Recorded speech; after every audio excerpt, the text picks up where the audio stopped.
Hi guys, welcome to our channel mister Sisindri. Bigg Boss Telugu season 9 నుంచి తాజాగా ఈరోజు ఎపిసోడ్లో భాగంగా రెండవ ప్రోమో అయితే విడుదల అయ్యింది. ఆ ప్రోమోని ఒకసారి చూసినట్లయితే బిగ్ బాస్ తెలుగు సీజన్ 9 చరిత్రలో గుండెలను పిండేసే ప్రోమోగా ఈ ప్రోమోని కీర్తింపబడచ్చు. బాల్యం అనేది ప్రతి ఒక్కరి జీవితంలో కూడా ఎంతో ఆనందాన్ని ఇస్తుంది. సో ఆ బాల్యాన్ని ఈరోజు ఒకసారి మీరు నెమరు వేసుకొని ఆడియన్స్తో ఏమైనా పంచుకోండి అంటూ బిగ్ బాస్ ఒక టాస్క్ అయితే ఇవ్వడం జరిగింది.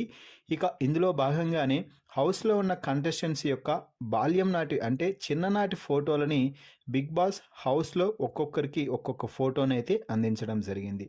దీంతో ఆ ఫోటోలను చూసుకుంటూ వారి పేరెంట్స్ గురించి, ఆ ఫోటోలో ఉన్న సన్నివేశం గురించి ఎమోషనల్గా కొన్ని వర్డ్స్ చెప్పి కన్నీళ్లు పెట్టుకోవడం జరిగింది హౌస్మేట్స్. ఇందులో భాగంగా మొదటగా తనూజ వారి అమ్మ గురించి మాట్లాడుతూ, అమ్మ నువ్వే నా హీరో, నా రియల్ లైఫ్ హీరో. నేను ఏదైనా కూడా చేయలేనేమో అనుకున్న ప్రతిసారి కూడా మా అమ్మనే నన్ను ఎక్కువగా ప్రోత్సహించి నువ్వు చేస్తావు, నువ్వు వెళ్ళు, నువ్వు చేయగలవు అని నన్ను ప్రోత్సహించింది. అమ్మ సావిత్రి, నువ్వు అక్కడ ఉన్నావు కాబట్టే నేను ఇక్కడ ఉన్నాను. సో థ్యాంక్ యూ అమ్మ, ఐ లవ్ యూ అంటూ తనూజ అయితే ఎమోషనల్ అవుతూ చెప్తుంది.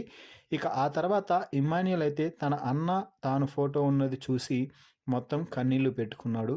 వీడు నా కోసం పడని పాటలు లేదు, నాకు మరో నాన్నయ్యి పెంచాడు. మామూలుగా మా అమ్మకి నన్ను కనడమే ఇష్టం లేదు, ఎందుకంటే అప్పట్లో మాకి తినడానికి తిండి కూడా లేదు. ఆ పరిస్థితుల్లో నన్ను కంటే ఇంకా ఎందుకులే అన్నట్టుగా మా అమ్మ నన్ను వద్దనుకుంది. సో ఇప్పటికైనా ఎప్పటికైనా కూడా మా అన్న నాతో ఎక్కువ పని చేయడానికి ఇష్టపడ్డు.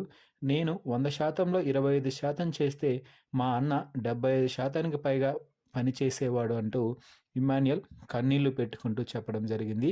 ఇక ఆ తర్వాత కళ్యాణ్ వచ్చి కన్నీళ్లు పెట్టుకుంటూ, అమ్మా నాన్నతో నాకు పెద్దగా అనుబంధం లేదు, నేను ఎక్కువగా మాట్లాడేవాడిని కాదు, నాకు ఎక్స్ప్రెస్ చేయడం చేత కాదు. చిన్నప్పుడు నన్ను హాస్టల్లోకి పోతావా అంటే పోతాను అని చెప్పేవాడిని. వారం వారం అందరికీ ఫోన్లు వచ్చేవి, కానీ నాకు నెలల తరబడి ఫోన్ వచ్చేది కాదు.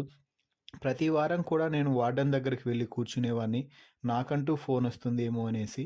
సో నాకు ఎప్పుడూ ఫోన్ రాలేదు. ఆ జీవితంలో అదొక అలాగే మిగిలిపోయింది. నా బాల్యం మొత్తం నేను ఎక్స్ప్రెస్ చేయకుండా చాలా మిస్ అయ్యాను మా అమ్మని నాన్నని అంటూ కన్నీళ్లు పెట్టుకోవడంతో ఇమ్మాన్యుయల్, భరణి, దివ్య అందరూ కలిసి కళ్యాణ్ అయితే ఓదార్చే ప్రయత్నం చేస్తున్నారని చెప్పవచ్చు. సో మొత్తంగా బిగ్ బాస్ హౌస్లో ఒక్కసారిగా ఎమోషనల్ ఛాయలు అలుముకున్నాయని చెప్పాలి. మరి ఈ ప్రోమోపై మీ అభిప్రాయాన్ని కామెంట్స్ రూపంలో తెలపండి. మరిన్ని బిగ్ బాస్ లైవ్ అప్డేట్స్ కోసం మన ఛానల్ని చూస్తూ ఉండండి.